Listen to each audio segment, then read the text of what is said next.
గ్రంథము 40వ అధ్యాయంలో మన 5వ వచనం చూసినట్లయితే, యెహోవా నా దేవా నీవు మా ఎడల జరిగించిన ఆశ్చర్యక్రియలను మా ఎడల నీకున్న తలంపులను బహు విస్తారములు వాటిని వివరించి చెప్పెదననుకుంటున్నా అవి లెక్కకు మించి ఉన్నవి. హల్లెలూయా.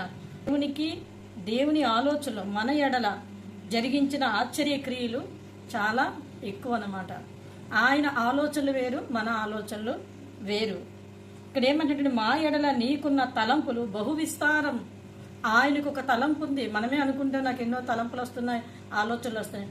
దేవుడు కూడా తన ప్రజల పట్ల ఆలోచించినప్పుడు ఆయనకు కూడా తలంపులు వస్తూ ఉంటాయి. ఆ తలంపులట బహు విస్తారములు. ఆ తలంపులు అంటే దావీదు ఇవన్నీ కూడా దేవుని దగ్గర తెలుసుకునేవన్నమాట. ఆ తలంపులు బహు విస్తారములు, మా ఎడల మీకున్న తలంపులు. అందుకనే వాటిని వివరించడానికి అవి లెక్కకు మించి ఉన్నాయంట.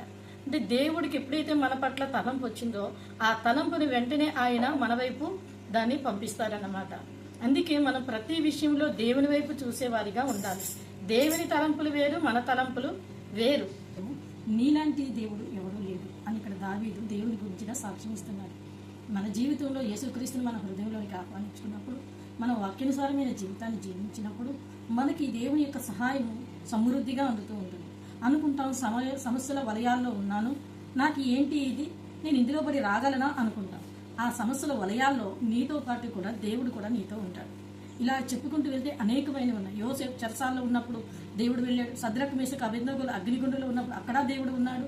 ఇలాగా భక్తులందరి జీవితాల్లో వారు సమస్యల వలయాల్లో ఉన్నప్పుడు ఆయన కూడా వారితో పాటు ఉన్నాడు. ఆనాడున్న దేవుడు ఈనాడు ఉన్నాడు. ఆయననే మనం ఆరాధిస్తూ ఉన్నాం. కనుక ఆయన వైపు మనము ఎప్పుడైతే మన మనసు పెట్టి హృదయపూర్వకంగా మనం ఆయన ఆరాధిస్తామో ఆయన మనకి ఏం చేస్తాడంటే లెక్కకు మించిన ఆ యొక్క తలంపులు ఆయనకు ఉంది. ఆ తలంపుల్లో నిన్ను ఏ విధంగా మలచాలి, నిన్ను ఏ విధంగా చెక్కాలి అని ఆయన చెప్పుతూ ఉన్నప్పుడు కొన్ని బాధలు మనల్ని తాకుతూ ఉంటాయి. అలాంటి సమయంలో మనం వేసారిపోతున్నా ప్రభు వైపు చూసినట్లయితే ఆఖరి వచనంలో అంటాడు, నాకు సహాయానికి రమ్ము, కృపా సత్యములు నన్ను వెంబడిస్తున్నాయి అంటాడు.